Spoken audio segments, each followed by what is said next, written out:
Sabe, às vezes a gente lê algo que parece super simples, mas que na verdade esconde um monte de conexões que, olha, mudam tudo. É exatamente isso que a gente vai fazer hoje. Vamos bancar os detetives e desvendar o mistério por trás de um verso, um único verso poético. Bora lá? Olha só o nosso ponto de partida. É um verso lá de Cântico dos Cânticos. É uma passagem, nossa, muito bonita, né? Cheia de imagens. A gente quase sente as fragrâncias, vê os frutos, as delícias. Só que tem um quid enigmático aí. E é aqui que o nosso mistério de hoje começa. Então, a nossa investigação vai girar em torno de duas perguntas principais. Primeiro, o que são essas mandrágoras? E segundo, o que essa expressão delícias novas e antigas quer dizer de verdade? Já adianto, as respostas não são nada óbvias. Ok, entramos agora no nosso primeiro ponto. A verdade é que para decifrar esse verso não adianta a gente ficar olhando só para ele. A grande chave aqui é sacar que esses textos antigos, eles são cheios de símbolos, de referências cruzadas, e para entender isso, a gente precisa de fato se tornar uma espécie de detetive textual.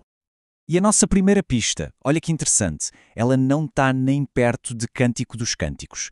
A gente vai ter que pular lá por comecinho de tudo, por livro de Gênesis. Pode parecer uma conexão meio maluca, eu sei, mas é exatamente aqui que as peças do nosso quebra-cabeça começam a se encaixar. Beleza, vamos focar então na primeira parte do nosso mistério, as tais das mandrágoras. O que será que essa planta significava para o pessoal daquela época?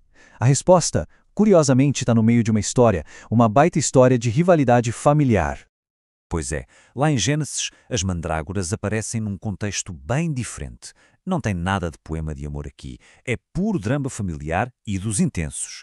A gente vê a Raquel, que não conseguia ter filhos, praticamente implorando para a irmã dela, a Lia, por essas plantas. A força, o desespero nesse pedido, isso já é uma pista gigante sobre o valor que elas tinham. Então, vamos dar um zoom nessa cena. De um lado, duas irmãs. No meio, uma competição super dolorosa por filhos. E as mandrágoras, elas deixam de ser só umas plantinhas. Elas viram o epicentro da briga. A Raquel quer porque quer essas mandrágoras, porque na cabeça dela elas são a solução, a chave para a fertilidade. E pronto, é isso que nos leva à nossa primeira grande revelação. Puxando o fio lá de Gênesis, a gente entende que as mandrágoras eram muito mais que uma planta.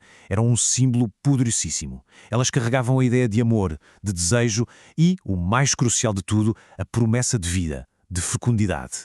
Pronto, a primeira peça do quebra-cabeça encaixada. Muito bem, primeira peça resolvida. Mas e a segunda parte do mistério? Aquela frase curiosa sobre delícias novas e antigas. O que diabos isso quer dizer? Agora, para a nossa segunda pista, a gente vai dar um salto no tempo. Um salto de centenas de anos. A gente sai do Antigo Testamento e vai direto para o Novo, lá para o livro de Mateus. Isso por si só já é fascinante, né? Ver como certas ideias, certas expressões continuam ecoando por séculos, em autores totalmente diferentes. Olha só essa passagem de Mateus. Nela, Jesus conta uma metáfora sobre um mestre da lei, um cara sábio, e a linguagem que ele usa é a nossa chave.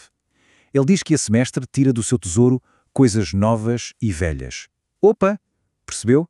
É a mesmíssima estrutura do delícias novas e antigas do nosso verso original. E aqui está o pulo do gato.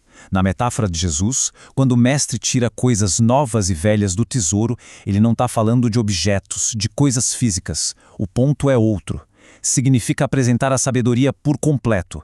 É a mistura do conhecimento antigo, aquele que já passou pelo teste do tempo, com as novas ideias, os novos entendimentos. Ou seja, representa uma sabedoria total, rica, completa. Ok, agora a coisa fica boa. A gente tem as duas chaves do nosso mistério. A gente já sabe o que são as mandrágoras e o que significa essa história de novas e antigas. Chegou a hora de juntar tudo. Primeira peça, as mandrágoras. Deciframos que elas não são só uma plantinha cheirosa, não. Elas são um símbolo potente de desejo, de paixão, da promessa de fecundidade. Segunda peça, a expressão novos e antigos. Descobrimos que isso é uma metáfora para algo total, completo, algo rico, que junta o que já foi com o que é agora, o passado e o presente. E agora, vamos voltar para o nosso verso original. Dá uma olhada nele de novo. Mas agora, com essas chaves na mão. A fragrância do desejo, da fecundidade e delícias que representam a totalidade, um amor completo. A imagem muda, da água para o vinho, não é mesmo?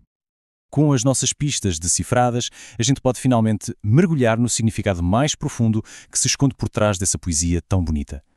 Aquilo que parecia só uma lista de coisas, sabe? Uma planta, umas frutas. Agora a gente vê que é, na verdade, uma declaração de amor. E não qualquer uma declaração super rica, cheia de camadas.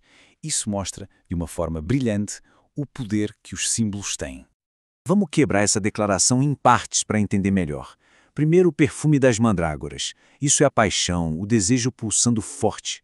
Depois, os frutos na porta. Eles simbolizam a generosidade, um amor que se oferece sem barreiras. E por fim, as delícias novas e antigas, aqui está a profundidade. É um amor que abraça tudo, a paixão do momento e também a história construída, as memórias antigas. É a expressão máxima de um amor completo. E no final das contas, a grande sacada aqui vai muito além de um único verso.